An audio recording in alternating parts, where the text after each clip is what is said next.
कहानी के शुरुआत में हमें सियोंग नाम के आदमी को दिखाया जाता है, जहां पर हमें पता चलता है कि सियोंग के बेटी का बर्थडे भी था। इसीलिए सियोंग की मॉम उसे कुछ पैसे देती हैं ताकि वो अपने बेटी को डिनर पर लेकर जा सके, लेकिन इतने पैसे में उसका काम नहीं होने वाला था। इसीलिए वो अपने मॉम का एटीएम कार्ड ही चुरा लेता है और एटीएम में जाकर अपनी मदर की अकाउंट ही खाली कर देता है और उसी पैसों को वो घोड़े की रेस में लगा देता है और इस गेम में वो 4 मिलियन वॉन जीत जाता है। अब क्योंकि सियोंग ने एक कंपनी से काफी सारे पैसे उधार ले रखा था और जब उन्हें पता चलता है कि सियोंग ने काफी सारे पैसे घोड़े के रेस में जीता है तो वो सभी लोग उसके पीछे पड़ जाते हैं और सियोंग को पकड़कर उसे काफी ज्यादा मार भी देते हैं। और जब सियोंग उनके पैसे वापस करने के लिए जैसे ही अपनी जेब को चेक करता है तो उसे पता चलता है कि उसके पॉकेट में तो पैसे हैं ही नहीं, यानी वही पैसे जिसने घोड़े के रेस में काफी सारे पैसे जीते थे। कि तभी उसे याद आता है कि जब वो इन सभी लोगों से बचकर भागते समय वो एक लड़की से टकराकर नीचे गिरा हुआ था, इसीलिए हो सकता है कि जरूर उसी लड़की ने ही उसकी जेब काटी होगी। अब क्योंकि सियोंग के पास पैसे तो नहीं थे, इसीलिए वे उसे 1 महीने का और टाइम देते हैं ताकि वो उनके पैसे वापस कर दे, वरना बहुत बुरा होगा। इसके बाद सियोंग कुछ पैसों का अरेंज करता है और अपनी बेटी को डिनर पर लेकर जाता है। अब सियोंग जल्दी से रेलवे स्टेशन पर आ जाता है, लेकिन उसकी ट्रेन छूट जाती है और जब सियोंग एक जगह पर बैठकर दूसरी ट्रेन की आने का वेट कर रहा था कि तभी उसके पास एक अनजान आदमी आता है।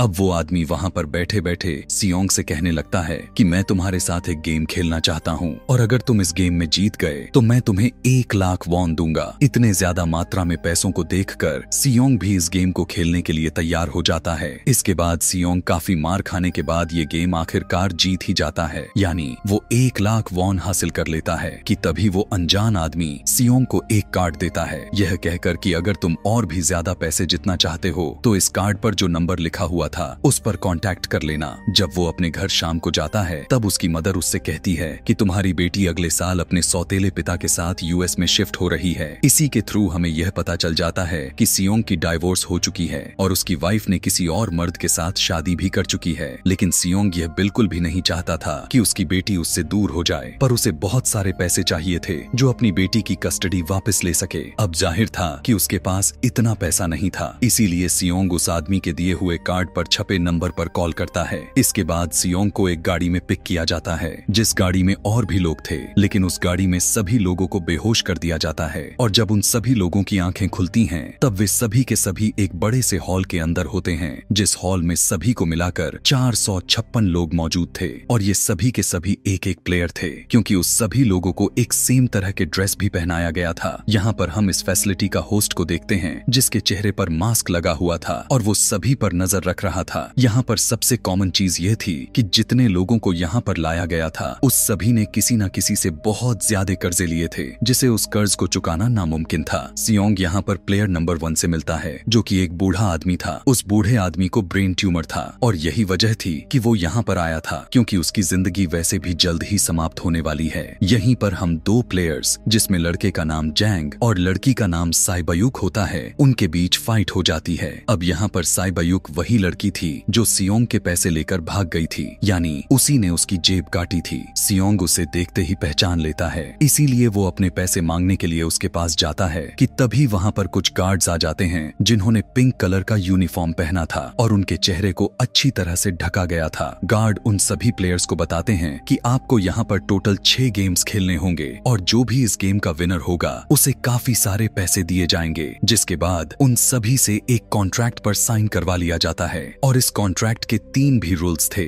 जिसमें पहला यह था कि कोई भी प्लेयर्स अपनी मर्जी से इस गेम को छोड़कर नहीं जा सकता और दूसरा रूल यह था कि जो भी प्लेयर्स इस गेम को खेलने से मना करेगा उसे इस गेम से एलिमिनेट कर दिया जाएगा। और उनके मुताबिक एलिमिनेट का मतलब क्या था वो सब हम आगे जानने वाले हैं। और इस गेम का तीसरा रूल यह था कि अगर मेजॉरिटी इस गेम को खेलना नहीं चाहती तो वे सभी इस गेम को छोड़कर जा सकते हैं और सभी लोगों को गेम के लिए ले जाया जाता है। यहीं पर सियोंग अपने क्लासमेट सैंगवू से मिलता है, जो कि उसे बचपन से जानता था। सियोंग उसे देखकर काफी ज्यादा हैरान हो जाता है, क्योंकि वो तो किसी बिजनेस के लिए अपने कंट्री से बाहर चला गया था। वहाँ पर पहले गेम के लिए एक बड़े से ग्राउंड में एक बड़ी सी डॉल भी थी, और इस गेम का रूल काफी इजी था। रूल यह था कि जब वो डॉल गाना गाएगी तब उन सभी लोगों को आगे बढ़ना है, और जैसे ही वो अपने गाने को गाना बंद कर देगी उससे पहले ही उन सभी लोगों को रुक जाना है और बिल्कुल भी नहीं हिलना है, और अगर कोई हिल गया तो उसे एलिमिनेट कर दिया जाएगा। यहाँ पर इन सभी लोगों को यह सब कुछ प्रैंक की तरह लग रहा था, लेकिन जब एक लड़का हिल जाता है तब उसे गन से शूट करके मार दिया जाता है, और एलिमिनेट का मतलब यही था कि उन्हें इस दुनिया से ऊपर जाने का रास्ता दिखा दिया जाएगा, यानी उन्हें जान से मार दिया जाएगा। यह देखकर सारे लोग काफी ज्यादा घबरा जाते हैं, और उन्हें पता चल चुका था कि अब वे सभी के सभी फंस चुके हैं। इसीलिए कुछ लोग डर कर भागने लगते हैं, और अब क्योंकि गेम का रूल था कि जो भी हिला तो उसे एलिमिनेट कर दिया जाएगा, इसीलिए जो भी हिलता है उसे मार दिया जाता है। और जितने भी सर्वाइवर बच गए होते हैं वो सभी किसी न किसी तरह से इस गेम को कंप्लीट कर लेते हैं, लेकिन जितने लोग मर गए होते हैं उनके डेड बॉडीज को वहां से ले जाया जाता है। और अब 456 प्लेयर्स में से सिर्फ 255 ही रह गए थे। अब क्योंकि वे सभी के सभी प्लेयर्स इतना ज्यादा डर गए थे कि कोई भी इस गेम को खेलने से इनकार कर देता है। लेकिन जैसा कि रूल्स नंबर 3 यह था कि अगर मेजॉरिटी चाहे तो वो गेम को यहीं पर स्किप कर सकती है, इसीलिए सामने वाला आदमी वोटिंग करवाता है। लेकिन वोटिंग कराने से पहले उन्हें प्राइस मनी को दिखाया जाता है, यानी जो विनर को मिलने वाली है। लेकिन अगर कोई इस गेम को छोड़कर चला जाएगा तो ये सारे पैसे मरे हुए प्लेयर्स के फैमिली को दे दिया जाएगा, और यह prize money total 45 billion won होती है। इसके बाद वोटिंग करवाई जाती है, जिसमें मेजॉरिटी इस गेम को खेलना नहीं चाहती थी, तो इसीलिए गेम को यहीं पर स्टॉप कर दिया जाता है। लेकिन अगर आगे फ्यूचर में वो चाहें तो इस गेम में वो फिर से अपना हिस्सा जमा सकते हैं। इसके बाद सभी लोगों को उनके घरों पर छोड़ दिया जाता है। अगले दिन सियोंग पुलिस स्टेशन जाकर यह सारी बात बता देता है, लेकिन पुलिस वाले को सियोंग की बातों पर यकीन नहीं हो रहा था और उसे पागल समझने लगते हैं। सियोंग उसके दिए हुए कार्ड को भी दिखाता है, लेकिन हैरानी कर देने वाली बात यह थी कि उस कार्ड पर जो नंबर था वो गलत था। पुलिस स्टेशन से सियोंग जब अपने घर जाता है तब वहाँ पर उसकी मदर नहीं थी। उधर सियोंग का क्लासमेट सैंगवू अपनी मदर को छुप कर देख रहा था कि तभी वहाँ पर सियोंग भी आ जाता है। सैंगवू उदासी के साथ सियोंग को बताता है कि मैं बहुत बड़े कर्ज में फंसा हुआ हूँ जो 6 मिलियन का है। वो बताता है कि मैंने क्लाइंट्स के पैसे को लेकर स्टॉक मार्जिन में लगा दिए थे, लेकिन बदकिस्मती से वो सारे के सारे पैसे डूब गए कि तभी सियोंग के पास हॉस्पिटल से कॉल आती है। सियोंग की मदर के पैर काफी इंजर्ड था, लेकिन इलाज न होने की वजह से उनकी चोट और भी ज्यादा बढ़ गई थी। इसीलिए डॉक्टर सियोंग को बताते हैं कि तुम्हारी मदर का इलाज तो हो सकता है, लेकिन इसके लिए हमें इनका पैर को काट देना होगा, लेकिन इस ट्रीटमेंट के लिए काफी ज्यादा पैसे चाहिए होते हैं। अब यहाँ पर जाहिर सी बात थी कि सियोंग के पास इतने सारे पैसे तो नहीं थे, यहाँ तक कि उसने तो अपनी मॉम की इंश्योरेंस के पैसे भी घोड़े के रेस में लगा दिया था। इसीलिए बहुत ही शर्मिंदगी के साथ सियोंग पैसे मांगने के लिए अपने वाइफ के पास जाता है, लेकिन उसकी वाइफ उसे पैसे देने से साफ साफ मना कर देती है। फिर उसकी वाइफ अपनी हस्बैंड को बताती है कि सियोंग आया था पैसे मांगने के लिए। बाहर जाते समय उसका हस्बैंड सियोंग को पैसे देने के लिए आता है, साथ में वो उसे यह भी कहता है कि आइंदा मेरे फैमिली से कभी भी मत मिलना, लेकिन उसे मारने लगा। तभी उसकी बेटी वहाँ पर आ जाती है। आगे सियोंग का एक फ्रेंड अपने मैनेजर के पास पैसे मांगने के लिए जाता है, लेकिन उसका बॉस उसे पैसे देने से साफ साफ मना कर देता है, जिसकी वजह से उन दोनों में फाइट हो जाती है। लड़ाई करते समय उसके बॉस का हाथ उसके कंपनी के मशीन में आ जाती है, और इसी का फायदा उठाकर सियोंग उसके पैसे लेकर भाग जाता है। इसके बाद सियोंग अपने वाइफ से कहता है कि प्लीज फ्लाइट से तुरंत घर चली जाओ। वहीं दूसरी तरफ साइब्यूक एक एजेंट से मिलती है, क्योंकि उसने अपनी मदर को नॉर्थ एरिया से साउथ एरिया में लाना था। साइब्यूक वही लड़की थी जिसने सियोंग के पैसे चुराए थे, लेकिन यहाँ पर अपने मॉम को लेकर आने के लिए उसे काफी सारे पैसे चाहिए थे। हमें पता चलता है कि साइब्यूक का एक छोटा भाई भी था, जिसने उससे वादा किया था कि मैं मॉम को जरूर वापस लाऊंगी। इसके बाद हमें एक पुलिस ऑफिसर को दिखाया जाता है। उसे पता चला था कि उसका भाई कुछ दिनों से गायब हो चुका है, इसीलिए वो अपने भाई के घर पर आया था। लेकिन यहाँ पर भी उसे पता चलता है कि पिछले कुछ दिनों से उसका भाई भी अपने घर पर भी नहीं आया। घर को चेक करने पर उसे एक कार्ड नजर आती है, और इस पुलिस ऑफिसर से ठीक ऐसा ही कार्ड पुलिस स्टेशन में सियोंग के पास भी देखा था, और वो तुरंत सियोंग के पास जाकर उससे इसके बारे में पूछता है, लेकिन अब सियोंग उसे कुछ नहीं बताता। इसके बाद सियोंग को वही कार्ड दोबारा से उसके घर के दरवाजे पर लगा हुआ मिलता है। उस कार्ड को देखकर सियोंग डिसाइड कर लेता है कि अब वो दोबारा से उस गेम को खेलेगा। इसीलिए सभी प्लेयर्स को एक बड़े से जहाज के पास ले जाया जाता है। वहां पर वो ऑफिसर भी उनकी गाड़ियों का पीछा करते हुए उस शिप तक आ जाता है। वो गार्ड को मारकर उसे पानी में फेंक देता है। इसके बाद सभी प्लेयर्स को एक दूसरे आइलैंड पर लाया जाता है। इन सभी प्लेयर्स को कुछ भी पता नहीं था कि अगला गेम कौन सा खेला जाएगा और उसे कैसे खेला जाएगा। इसके बाद वो सभी अपने एक अलग अलग टीम को बना लेते हैं। रात में हम देखते हैं कि साइब्यूक और उसकी फीमेल फ्रेंड वॉशरूम जाते हैं। वहीं पर साइब्यूक गार्ड से बचते हुए उस जगह को एक्सप्लोर करने लग जाती है कि तभी वो देखती है वहाँ के कुछ गार्ड्स बड़े बड़े बर्तनों में कुछ अजीब तरह का बना रहे हैं। लेकिन यहाँ पर गार्ड को शक हो जाता है तो वो वॉशरूम को चेक करने के लिए आता है। लेकिन तब तक साइब्यूक वापस अपनी जगह पर आ चुकी थी। इसके बाद साइब्यूक अपने फीमेल फ्रेंड को वो सारी बात बता देती है जो अभी अभी उसने देखा था। लेकिन सैंगवू भी उन दोनों की बातें सुन लेता है। इसीलिए वो इस बारे में साइब्यूक से पूछता है, जिस पर साइब्यूक उसे बताती है कि वो बड़े बड़े बर्तनों में कुछ पका रहे थे। आगे की सीन में सभी प्लेयर्स को प्लेग्राउंड में लेकर आया जाता है जहाँ पर उनके सामने 4 शेप नजर आती हैं। उन चारों शेप में से उन्हें किसी एक शेप को चूज करना था। यहाँ पर अब सैंगवू को पता चल जाता है कि गेम क्या है और इसे कैसे खेला जाएगा। सैंगवू सियोंग को बताता है कि सबको अलग अलग शेप को चुनना है। इसके बाद उन सभी लोगों को एक छोटा सा बर्तन दिया जाता है जिसमें की शेप बनी होती है। गेम का रूल यह था कि सबको किसी तरह उस शेप को बचते हुए बाहर निकालना है और अगर बाहर निकालते समय किसी का भी शेप टूट गया तो वो एलिमिनेट हो जाएगा, यानी मारा जाएगा। अब यहाँ पर सैंगवू तो उस शेप को बाहर निकाल देता है, लेकिन सियोंग अभी भी गेम को खेल रहा था। उसकी हालत खराब होने लगी थी और घबराने भी लगा था, लेकिन वो फिर भी किसी न किसी तरह करके उस गेम को जीत जाता है और हारे हुए प्लेयर्स को वहीं पर शूट करके मार दिया जाता है। यहाँ पर अब 187 प्लेयर्स वापस आए थे, लेकिन अब उन सभी में से सिर्फ 108 ही प्लेयर्स बचे हुए थे। इसके बाद उन सभी को खाने के लिए ले जाया जाता है, लेकिन खाते समय जैंग की एक लड़के से फाइट हो जाती है, जहाँ पर जैंग उस लड़के को इतना ज्यादा मार देता है कि वो लड़का वहीं पर अपना दम तोड़ देता है। दूसरी तरफ हम देख पाते हैं कि उन सभी प्लेयर्स में से एक डॉक्टर होता है जो गार्ड के साथ मिलकर मरे हुए लोगों की ऑर्गन्स निकालकर उन्हें बेचने का काम करता है। इसीलिए जब भी डेड बॉडीज को ले जाते हैं तो वे सभी उन डेड बॉडीज को गायब कर लिया जाता है, क्योंकि ये सब कुछ एक प्लान के अकॉर्डिंग काम हो रहा था, क्योंकि ये सारा कुछ फ्रंटमैन से छुपकर हो रहा था। और यही वजह थी कि कंट्रोल रूम में अपना एक आदमी को बैठाया हुआ था जो कि उन लोगों की सारी वीडियो फुटेज डिलीट भी कर देता था और गार्ड्स अपने काम के बदले में डॉक्टर को गेम के रूल्स बता देते थे ताकि वो अच्छे से सरवाइव कर सके। यहाँ पर एक गार्ड उसकी प्लेयर डॉक्टर को बताता है कि आज हमने प्लेयर्स को जानबूझकर खाना कम दिया है ताकि वो आपस में लड़ने लगे, जिससे होगा ये कि सारे वीक प्लेयर्स आउट हो जाएंगे। और इसी के साथ गार्ड डॉक्टर को अपने अगली गेम के बारे में भी बता देता है। अब 30 मिनट्स के बाद वहाँ की लाइट्स बंद होने वाली थी। अब यहाँ पर सैंगवू को पता चल चुका था कि सियोंग की टीम जरूर कोई उल्टा काम करेगी, इसीलिए वो उस टीम को अपने पास बुलाकर उसे आराम से रिलैक्स रहने के लिए कहता है। उधर जो डॉक्टर प्लेयर होता है वो जैंग के टीम में शामिल हो जाता है और वो डॉक्टर जैंग को भी बता देता है कि अगला गेम कौन सा खेला जाएगा। रात में लाइट्स ऑफ होने के बाद जैंग अपनी टीम के साथ मिलकर बाकी के कमजोर प्लेयर्स को मार देता है। जैंग एक लड़की को मारकर साइब्यूक को मारने जाता है, लेकिन तभी सियोंग उसे बचा लेता है। इसके बाद गार्ड्स वहां पर आकर उन सभी को रोक लेते हैं और अब टोटल 80 ही लोग बच गए थे सरवाइव करने के लिए। इसके बाद उन सभी को तीसरी गेम के लिए ले जाया जाता है और सभी प्लेयर्स को 10-10 की अलग अलग टीम को बनाने के लिए कहा जाता है और वे सभी ऐसा ही करते हैं जैसा कहा गया था, अपनी अपनी टीम बना लेते हैं। अब क्योंकि जैंग को आगे की गेम पता चल चुका था कि क्या होने वाला है, इसीलिए वो साइब्यूक की फीमेल फ्रेंड को अपनी टीम से निकाल देता है और वो अपनी टीम में सिर्फ मेल को ही रखता है और सियोंग भी अपनी एक टीम बना लेता है। अब क्योंकि उन्हें एक प्लेयर की जरूरत थी तो इसीलिए साइब्यूक की फीमेल फ्रेंड उनके टीम में शामिल हो जाती है, यानी यह गेम टग ऑफ वॉर का होता है, यानी उन्होंने अपने सामने वाले टीम को नीचे गिराना था।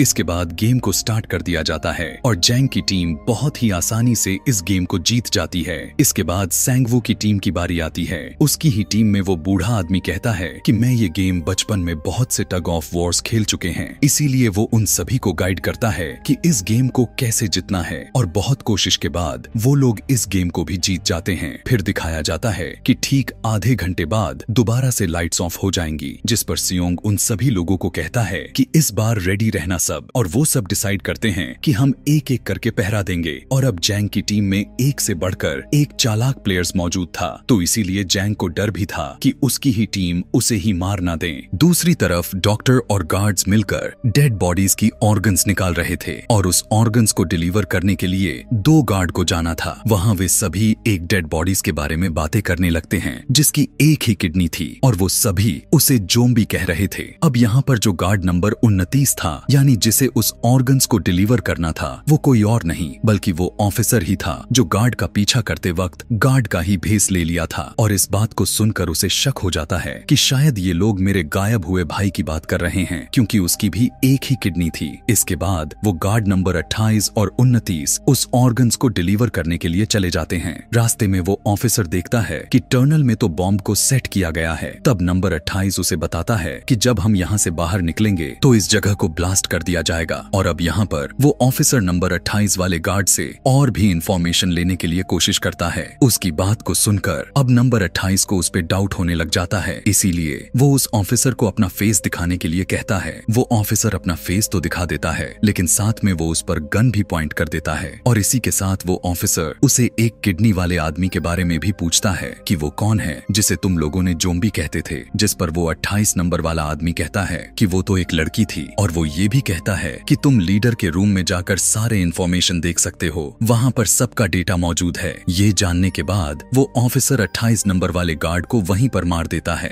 दूसरी तरफ वो डॉक्टर गार्ड से अगली गेम के बारे में पूछता है, लेकिन इस बार गार्ड को भी अगली गेम के बारे में कुछ भी पता नहीं था। इसीलिए डॉक्टर को बहुत ज्यादा गुस्सा आ जाता है और वो एक गार्ड को पकड़ लेता है, जिसकी वजह से इनमें फाइट हो जाती है। इसी दौरान वो डॉक्टर उस गार्ड को मारकर वहाँ से भाग जाता है। एक दूसरा गार्ड डॉक्टर का पीछा करता है, जो दोनों एक प्लेग्राउंड में आ जाते हैं। यहाँ पर गार्ड डॉक्टर को अपनी बातों में फंसाकर उसे मारने वाला था, लेकिन तभी लीडर यानी फ्रंटमैन उस गार्ड को मार देता है और बाद में उस डॉक्टर को भी मार देता है। साथ में इन्हें वहाँ पर 28 नंबर वाले गार्ड की डेड बॉडीज भी मिल जाती है, जिससे इन्हें ये तो पता चल चुका था कि यहाँ पर यानी फैसिलिटी में कोई गुस्सा हुआ है। उधर वो ऑफिसर लीडर यानी फ्रंटमैन के रूम तक चल गया था। जब वो उस रूम को चेक करते करते एक ऐसे रूम में चला जाता है जहाँ पर सभी के रिकॉर्ड्स रखे गए थे, और जब वो ऑफिसर जब सब कुछ चेक कर रहा था तभी उसे सभी विनर्स की एक लिस्ट मिलती है, जिसमें उसके भाई का भी नाम था, यानी वो भी कभी इस गेम को जीता हुआ था। उधर सभी प्लेयर्स को चौथे गेम खेलने के लिए लेकर जाया जाता है। उसी समय उन सभी लोगों को अपनी अपनी एक पार्टनर चुनने के लिए कहा जाता है, और वो सभी प्लेयर्स उनकी बातों को मानकर अपना अपना पार्टनर चुन लेते हैं। साइब्यूक की फीमेल फ्रेंड भी अपना पार्टनर ढूंढने की कोशिश करती है, लेकिन कोई भी उसका पार्टनर बनने को तैयार ही नहीं था। अब अगले गेम को खेलने के लिए सभी प्लेयर्स को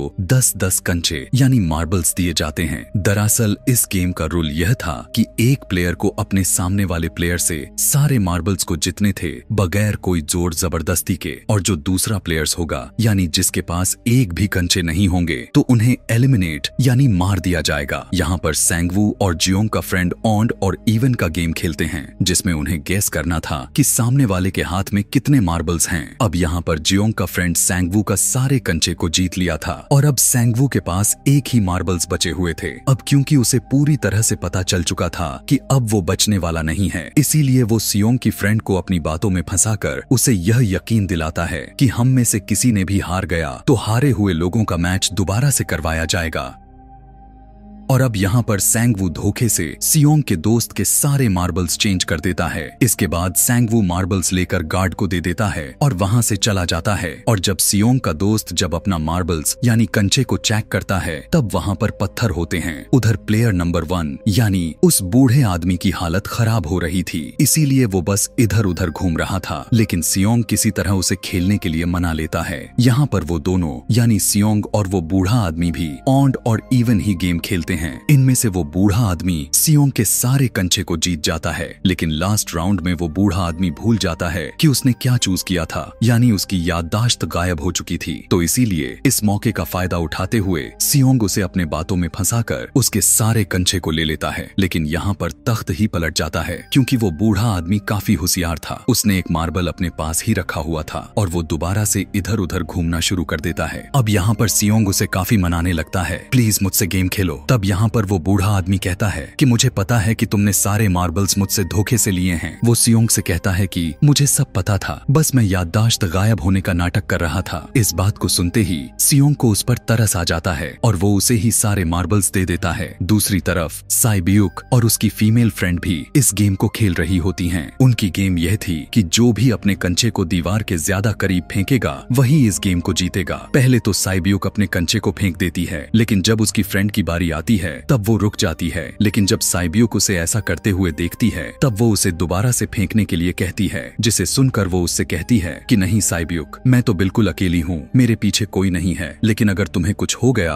तो तुम्हारी मॉम का और तुम्हारे भाई का क्या होगा। और इसलिए साइब्यूक के फ्रेंड को वहीं पर मार दिया जाता है। इसके बाद उन सब की डेड बॉडीज को वहां ले जाया जाता है और सभी बचे हुए प्लेयर्स वापस से उसी पैसे वाले रूम में आ जाते हैं। यहाँ पर जैंग देखता है कि उसकी टीम वाली लड़की तो अभी भी जिंदा है, क्योंकि उसने भी इस गेम को काफी अच्छे से खेल कर जीत लिया था। अब यहाँ पर हमें ये भी पता चलता है कि साइब्यूक की ये वाली फ्रेंड जैंग की भी फ्रेंड थी, लेकिन अब उन दोनों के बीच किसी बात को लेकर क्लेश चल रहा था, तो इसीलिए जैंग की ये फ्रेंड उसे चिढ़ाने लगती है। इसके बाद फ्रंटमैन को एक डेड बॉडीज के पास उस ऑफिसर का आईडी कार्ड मिल जाता है कि तभी फ्रंटमैन को पता चलता है कि उसके सारे वीआईपी आ चुके हैं। इसीलिए फ्रंटमैन उन्हें लेने के लिए चला जाता है। फिर सारे वीआईपीज को उनके रूम में लाया जाता है। आगे फ्रंटमैन वीआईपी के आने के बारे में एक और आदमी को जाकर बताता है, और यही आदमी इस गेम का हेड था जो इस पूरे खूनी खेल को रचा था। और आखिर ये कौन होता है आगे हम जानने वाले हैं। अगले दिन उन सभी प्लेयर्स को 5वीं गेम के लिए लाया जाता है। सभी प्लेयर्स देखते हैं कि एक डमी में 1 से लेकर 16 तक नंबर पड़े होते हैं और वो सभी प्लेयर्स जल्दी जल्दी से अपना अपना नंबर्स ले लेते हैं। इस नंबर का मतलब यह था जो प्लेयर्स गेम को खेल रहा होगा उसके बाद ही उसकी बारी आएगी। अब यहाँ पर पहला और आखिरी नंबर रह जाता है, यानी 1 और 16। इसीलिए सियोंग कंफ्यूज हो जाता है कि आखिर वो किसे ले, 1 को या 16 को। अगर उसने पहला नंबर को चूज किया तो फंसेगा यानी मरेगा, और 16वां भी लिया तो क्या पता उसकी बारी ही ना आए और गार्ड्स उसे मार देंगे। कि तभी वहाँ पर एक आदमी आकर सियोंग से कहता है कि मुझे पहला नंबर चाहिए, क्योंकि मैं अपनी जिंदगी में कभी भी अपने फर्स्ट नंबर पर नहीं आया। इसके बाद उन्हें गेम के अंदर लाया जाता है। इस बार इस गेम का रूल यह था कि दिए हुए टाइम में उन सभी को एक एक करके एक ब्रिज से दूसरे ब्रिज तक जाना है, लेकिन उनके बीच में 2 तरह के ग्लास लगे हुए थे। एक होता है आर्म ग्लास, जो कि दूसरा टेम्पर्ड ग्लास था। आर्म ग्लास पर पैर रखते ही वो ग्लास टूट जाएगा और जाने वाला प्लेयर नीचे गिरकर मारा जाएगा। इसके बाद गेम को स्टार्ट कर दिया जाता है और वो सभी एक एक करके मरना स्टार्ट हो जाते हैं। कुछ समय के बाद एक समय ऐसा आता है जब जैंग सबके सामने होता है और वो आगे ही नहीं बढ़ रहा था। अब उनके पास एक ही रास्ता था, या तो आगे बढ़े या फिर सारे के सारे यहीं पर मारे जाए। कि तभी जैंग के सामने उसकी वही फ्रेंड आ जाती है जो उसे चिढ़ा रही थी,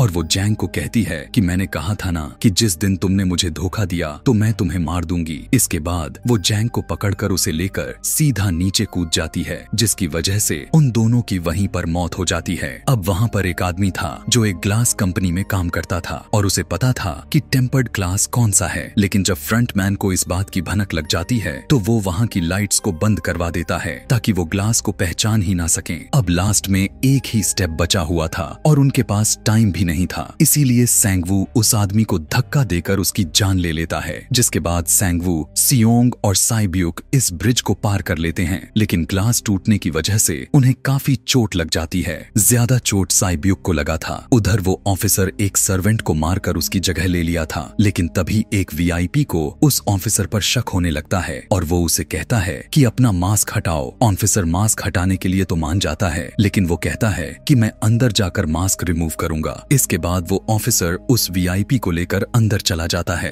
अंदर जाकर वो ऑफिसर उस वीआईपी को बेहोश कर देता है, लेकिन इस बारे में फ्रंटमैन को पता चल जाता है। इसीलिए फ्रंटमैन उसके पीछे जाता है और वो उस ऑफिसर को देख लेता है, और जब ऑफिसर को पता चल जाता है तो वो वहाँ से भागकर एक दूसरे आइलैंड पर आ जाता है। फ्रंटमैन भी उसका पीछा करते हुए वहाँ पर आ जाता है। यहाँ पर आते ही वो ऑफिसर अपने सीनियर को कॉल करने के लिए कोशिश करता है, लेकिन उसकी कॉल कट हो जाती है। फिर वो ऑफिसर उन्हें सारे सारे सबूत भेजता है, लेकिन वहाँ पर नेटवर्क इशू था। इसके बाद फ्रंटमैन ऑफिसर को पकड़ लेता है और उसे अपने साथ चलने के लिए कहता है, लेकिन ऑफिसर उस फ्रंटमैन पर गोली चला देता है। इसके बाद फ्रंटमैन अपना मास्क उतार देता है, जिसके बाद ऑफिसर को पता चलता है कि ये कोई और नहीं बल्कि वो तो उसका भाई ही है, जो कुछ दिन पहले गायब हो चुका था और जिसे वो ढूंढते हुए यहाँ पर आया था। इसके बाद ऑफिसर का भाई यानी कि फ्रंटमैन उसे शूट कर देता है और वो जाकर सीधा नीचे समुंदर में गिरता है। दूसरी तरफ ग्लास लगने की वजह से साइबयुक काफी इंजर्ड हो चुकी थी और उसका बहुत ज्यादा ही ब्लीडिंग हो रहा था। इसके बाद तीनों सर्वाइवर्स को डिनर के लिए लाया जाता है और उनके पास एक एक चाकू भी रख दिया जाता है, मतलब आज रात उन तीनों में से कोई भी एक दूसरे को मार देगा।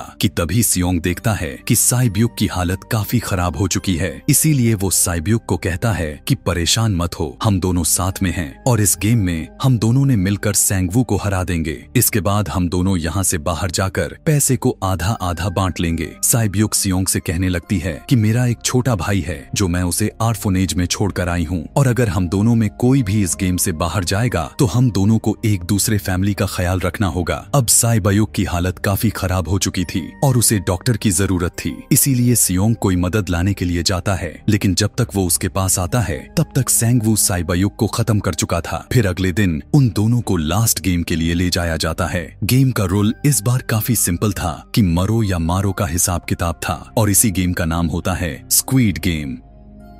इसके बाद गेम को स्टार्ट कर दिया जाता है और उन दोनों के बीच में काफी ज्यादा फाइट होती है, लेकिन लास्ट में सैंगवू की हालात खराब होने लगती है। तभी सियोंग कहता है कि मैं इस गेम को यहीं पर रोकना चाहता हूँ, और तभी सियोंग सैंगवू को अपने साथ चलने के लिए भी कहता है, लेकिन सैंगवू अपने आप को ही मार डालता है, जिसकी वजह से सियोंग इस गेम को पूरी तरह से जीत जाता है। फिर फ्रंटमैन सियोंग से कहता है कि तुम बहुत अच्छा खेले, लेकिन मुझे ये उम्मीद नहीं थी। जिसके बाद सियोंग को उसके घर पर छोड़ दिया जाता है और उसके पास एक एटीएम कार्ड भी था, और जब सियोंग उस एटीएम कार्ड को चेक करता है तो वो देखता है कि सारे पैसे उसके अकाउंट में भेज दिए जाते हैं। इसके बाद सियोंग अपने घर जाता है, लेकिन तब तक उसकी मॉम मर चुकी होती हैं। आगे हमें 1 साल बाद का सीन को दिखाया जाता है, जहां पर हम देखते हैं सियोंग की अब हालत काफी खराब हो चुकी है, यानी वो अब काफी नशा करने लग गया है और उसने अभी तक उन पैसों को हाथ तक नहीं लगाया था। एक दिन फूल बेचने वाली औरत उसके पास आती है, वो उसे बिल्कुल वैसा ही कार्ड देती है जिसमें एक एड्रेस लिखा हुआ था। जिसके बाद सियोंग उसी एड्रेस पर चला जाता है, जहां पर पता चलता है कि ये सारा खेल को रचा गया किसी और का नहीं बल्कि उस बूढ़े